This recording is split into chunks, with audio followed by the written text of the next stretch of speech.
மக்களே எல்லாருக்கும் ஒரு இனி சிறப்பான மாலை மற்றும் இரவு வணக்கங்க. எல்லாரும் எப்படி இருக்கீங்க? மறக்காமல் கமெண்ட் பண்ணுங்கள். இப்போ நம்ம இருக்கக்கூடிய நம்ம ஊரில் பார்த்தீங்கன்னா பலத்த தென்மேற்கு பருவக்காற்று அப்படிங்கிறது மிகவும் தீவிரமாக வீசி கொண்டிருக்கிறது. மணிக்கு 40 முதல் 50 கிலோமீட்டர் வரைக்கும், சில நேரங்களில் 60 கிலோமீட்டர் மேலே கூட நம்ம ஏரியாவில் காற்று வந்து தொட வாய்ப்பு இருக்கிறது. ஆனால் இப்போ நம்ம இருக்கக்கூடிய பகுதி வந்து விவசாய பகுதி. இங்கே பாருங்கள், ஃபுல்லாகவே வயல் பகுதி தான். ஸோ இப்போ வந்து இந்த இடத்துல வந்து மணிக்கு 50 கிலோமீட்டர் மேலே காற்று வந்து பலமாக வீசி வருகிறது. சரிங்களா? அது மட்டும் இல்லாமல் சூரியன் தற்பொழுது மறைய போகுது. இதனால் காலையில் மிக தெளிவான வானம் காணப்பட்டாலும் இப்போ வந்து கொஞ்சம் மேகமூட்டமாக இருக்குது. அங்கங்கே தெற்கு பகுதியில் மழை ஒன்று உருவாகி அப்படியே அதுவும் கிழக்கு நோக்கி அதிவேகமாக போயிட்டுருக்கு.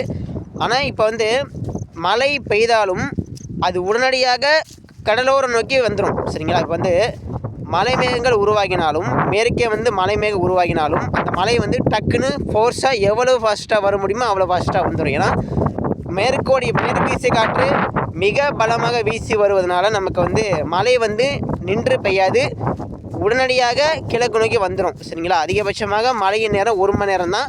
சரிங்களா? இப்போ வந்து பார்த்திங்கன்னா நம்ம ஊர்லேயே பலத்த தென்மேற்கு பருவக்காற்று வீச தொடங்கியிருக்கிறது.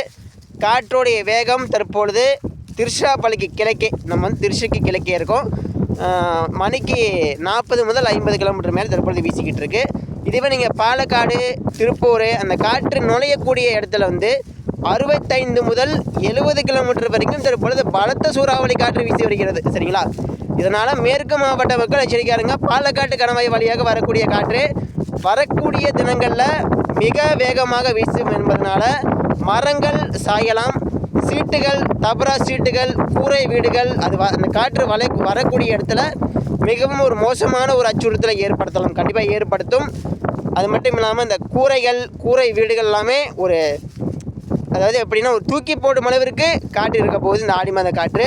எனவே எச்சரிக்கையாக இருங்க. அது மட்டும் இல்லாமல் ஆடி மாதம் வரக்கூடிய இந்த மாதம் 17ஆம் தேதி தொடங்குது. அடுத்த மாதம் ஆகஸ்டில் நீடிக்கும் என்பதனால வலுவான சிஸ்டங்கள் வந்து வடக்கு வங்கக்கடலில் நிலை கொள்ளும் என்பதனால ஆடி மாதம் இல்லாமல் தென்மேற்கு பருவக்காற்று மிக சிறப்பாக இருக்க போகுது. சரிங்களா? அதில் எச்சரிக்கையாக இருங்க. நம்ம ஏரியாவில் பலத்த காற்றுங்க மணிக்கு 40 முதல் 50 கிலோமீட்டர் வரைக்கும் வீசிகிட்டு இருக்கு. பார்த்திங்கன்னா பேசும்போதே மூச்சு வாங்குது. அந்த அளவுக்கு பார்த்திங்கன்னா ஃபோர்ஸாக பேச முடியல. ஏன்னா காற்று வந்து சத்தம் பலமாக கேட்குது. நம்ம ஊருக்குள்ளே ஏரியாவில் அவ்வளோ காற்று இல்லை. ஏன்னா ஊரில் மறைவான இடங்கள்லாம் இருக்கும். இப்போ வந்து நம்ம வயலுக்கு வந்தாலே வெட்ட வழியாக இருக்கும். பார்த்திங்களா? அந்த இடத்துல வந்து பார்த்திங்கன்னா காற்றோடைய வேகம் 40 கிலோமீட்டர் மேலே இருக்குது. சரிங்களா? ஃபுல்லாகவே அழகான ஒரு இடங்க, அழகான ஒரு இடம். அப்புறம் இந்த பக்கம் பார்த்திங்கன்னா மழை எப்படி உருவாகி போயிட்டுருக்கு பாருங்கள். இப்போ செம காற்று, சரியான காற்று வீசிகிட்டு இருக்கு. இப்போ வந்து நம்ம வந்து விவசாய பகுதியில் இருக்கோம்.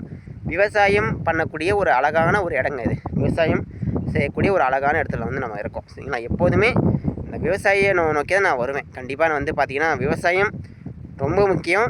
விவசாயிகளுக்கு நான் வந்து மிகப்பெரிய பேச்சுவார்த்தைலாம் நடந்திருக்கேன். நான் உங்களுக்கு தெரியாது, காட்டியிருக்க மாட்டேன். கண்டிப்பாக நான் வந்து, ஏன்னா நான் பேசும்பொழுது வீடியோ வந்து நானே எடுக்க மாட்டேன். இன்னொரு ஆள் இருந்தால் தான், கேமராமேன் இருந்தால் தான் நானும் விவசாயம் பேசும்போது வீடியோ எடுக்க முடியும். கண்டிப்பாக நடக்கும். சரிங்களா? கேமராமேனும் ரெடி பண்ணிடுவேன்.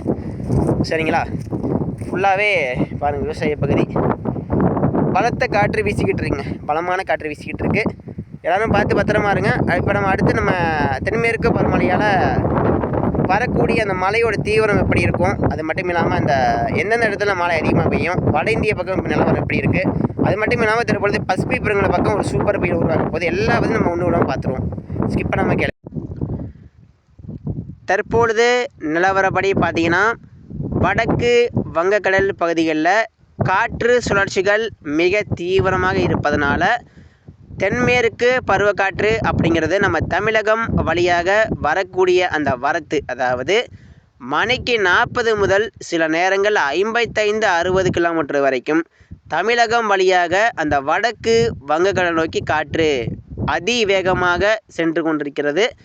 இது செல்வது மட்டும் இல்லாமல் நம்ம தமிழகத்தில் உயரக்கூடிய வெப்பத்தையும், ஆனால் அது தென் மாவட்டங்கள் வழியாக போகக்கூடிய காற்று வந்து தென் மாவட்டங்களில் உயரக்கூடிய வெப்பத்தையும் பாலக்காடு கணவாய் வழியாக வரக்கூடிய காற்று திருப்பூர், கரூர் மற்றும் திருச்சியில் உயரக்கூடிய வெப்பத்தையும் அனைத்து மாவட்டங்களில் உருவாகக்கூடிய எல்லா வெப்பத்தையும் கடத்தி கொண்டு போய் அது வந்து நேரடியாக கொல்கத்தாவிற்கும், விசாகப்பட்டினம் வடக்கு, அதே போல் புவனேஸ்வர் வட இந்தியாவில் போய் அந்த வெப்பம் மழையாக மாறுகிறது. இதனால் வட இந்தியா பக்கம் வெயிலே அடிக்காது.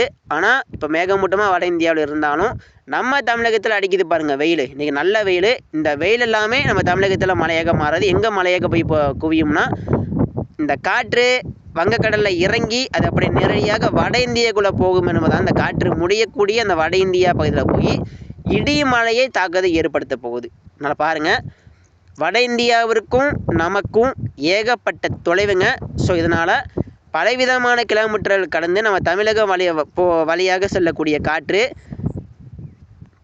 அதிபயங்கரமாக வீசுவது மட்டும் இல்லாமல் நம்ம தமிழகத்தில் அடிக்கக்கூடிய எல்லா வெப்பத்தையும் அது கடத்தி கொண்டு போய் வட இந்தியாவில் போய் மழையாக குடிக்கிறது. சரிங்களா? இதனால் வட இந்தியா பக்கம் ஏற்கனவே அங்கே ரொம்ப மோசமான ஒரு வானிலை தான். இந்த வெப்பமும் நம்ம தமிழகத்தில் உயர்ந்த வெப்பமும் அங்கே போய் சேருவதனால அவர்களுக்கு மிக மோசமான ஒரு நிலை ஏற்பட போகுது வட இந்தியா பக்கம். சரிங்களா? இதனால் வட இந்தியா பக்கம் யாராவது நம்ம தமிழக மக்கள் இருந்தீங்கன்னா கொஞ்சம் எச்சரிக்கையாக இருங்கப்பா. சரிங்க, எச்சரிக்கையாக இருக்க சொல்லுங்கள் தயவுசெய்து. அடுத்தபடியாக இந்த காற்றோடைய வேகம் எப்போது குறையும் நீங்கள் நிறைய பேர் கேட்பீங்க. காற்று வேகம் எப்போது குறையும், மழைக்கு வாய்ப்பு எப்போது வருது அப்படின்னு கேட்டிங்கன்னா, இன்றைக்கி காற்றோடைய வேகம் மிக அதிகமாக தான் இருக்கும். இன்றைக்கி குறையாது.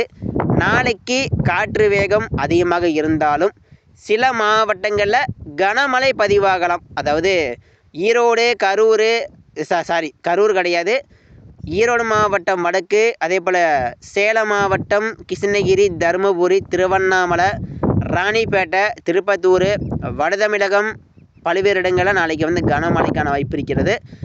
டெல்டாவில் ஒரு சில பகுதிகளில் காற்று இல்லாத ஒரு சில பகுதிகளில் மழைக்கு வாய்ப்பு இருக்குது. அதுவும் கிழக்கு கடலோர பகுதிகளுக்கு மழை வர வாய்ப்பு இருக்குது நாளைக்கு டெல்டாவில்.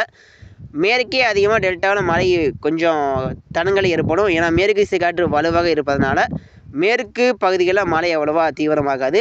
மேற்கே தீவிரமானாலும் அது படப்பண்டு வந்துட்டு டக்குன்னு அது கிழக்கு நோக்கி வந்துடும். சரிங்களா? தஞ்சாவூருக்கு மேற்கே மழை பெய்ய கொஞ்சம் வாய்ப்பு குறைகிறது. தஞ்சாவூருக்கு கிழக்கே வேணால் மழை எதிர்பார்க்கலாம், தவிர தஞ்சாவூருக்கு மேற்கே இப்போதைக்கு மழை எதிர்பார்க்க முடியாது. ஏன்னா பலமான காற்று வீசிக்கிட்டு இருக்குது. சரிங்களா? காற்று பொறுத்து அந்த மழை மேகங்கள் அமையும். மேலும் புதுக்கோட்டை, கந்தரவக்கோட்டை மற்றும் கீரனூர், ஆலங்குடி, மதுரை, சிவகங்கை வழியாக, அதாவது மதுரையில் உருவாகக்கூடிய மலை மணப்பாறை, திண்டுக்கல் வழியாக உருவான மலை வந்து அது நேரடியாக நாளைக்கு வந்து கிழக்கு நோக்கி தான் வரும். புதுக்கோட்டை வழியாக, பட்டுக்கோட்டை, ஒரத்தநாடு வழியாக டெல்டா நோக்கி, தெற்கு டெல்டா நோக்கி போகும். சரிங்களா? அதாவது நல்லா பாருங்கள், பாலக்காடு கணவாய் சுத்தமாக மழை ஒதுக்கணும். பாலக்காடுக்கு வடக்கையும் பாலக்காடுக்கு தெற்கையும் தான் மழை வந்து உருவாக போகுது. கொடைக்கானல் அந்த உயரமான மலை தொடர்களில் மழை பெய்ய வாய்ப்பு இருக்குது. கொடைக்கானலுக்கும் தேனிக்கும் இடப்பட்ட பகுதியில் மழை உருவாகி அதே போல் மதுரை மற்றும் திருச்சிக்கு தெற்கு புறம் வழியாக, புதுக்கோட்டை வழியாக, புதுக்கோட்டை வடக்கு வழியாக, தஞ்சாவூர் தெற்கு வழியாக அது நேரடியாக கடல் இறங்க போகுது.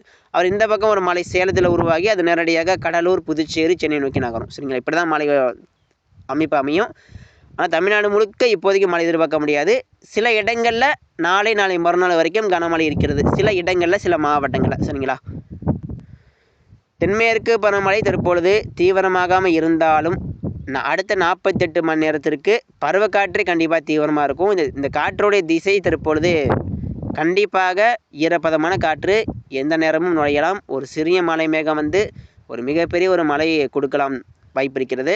நீலகிரி டு கன்னியாகுமரி வரைக்கும் அடுத்த ஒரு 48 மணி நேரம் கண்டிப்பாக கவனமாக இருங்க. மழை வராது, அவ்வளோதான், தென்மேற்கு பருவமழை முடிஞ்சு போச்சு, இந்த வருஷம் ஏமாற்றம் அப்படின்னு நினைக்காதீங்க. இன்னும் ஒரு 110 நாள் இருக்குது. இந்த 110 நாளில் தென்மேற்கு பருவமழை ஒரு வாரமாவது இந்த 110 நாளில் ஏதாவது ஒரு 3 நாள் 5 நாள் கண்டிப்பாக வெள்ளப்பெருக்கு ஏற்படும் அளவிற்கு நான் சொன்னது நடக்கும். கொஞ்சம் பொறுமையாக இருங்க. நல்ல மழை காத்திருக்கிறது, அவசரப்படாதீங்க. சரிங்களா? பொறுமையாக இருங்க. நீலகிரி டு கன்னியாகுமரி வரைக்கும் அடுத்த 48 மணி நேரம் கனமழை மற்றும் மிக கனமழை எச்சரிக்கை இருக்கிறது. தமிழக மேற்கு மாவட்டங்கள் மற்றும் கேரளாவை ஒட்டி இருக்கக்கூடிய நம்ம தமிழக மேற்கு தொடர்ச்சி மலை மாவட்டங்களுக்கு அடுத்த 48 மணி நேரம் கனமழை தொடர வாய்ப்பு இருக்கிறது. கண்டிப்பாக தொடர வாய்ப்பு இருக்கிறது. மேகங்கள் படிப்படியாக உள்ளே வர ஆரம்பிக்கும். நன்றி, வணக்கம். மறக்காமல் நம்ம சேனலை சப்ஸ்கிரைப் பண்ணுங்கள், லைக் பண்ணுங்கள், மற்றவர்களுக்கு ஷேர் பண்ணி விட்டுருங்க.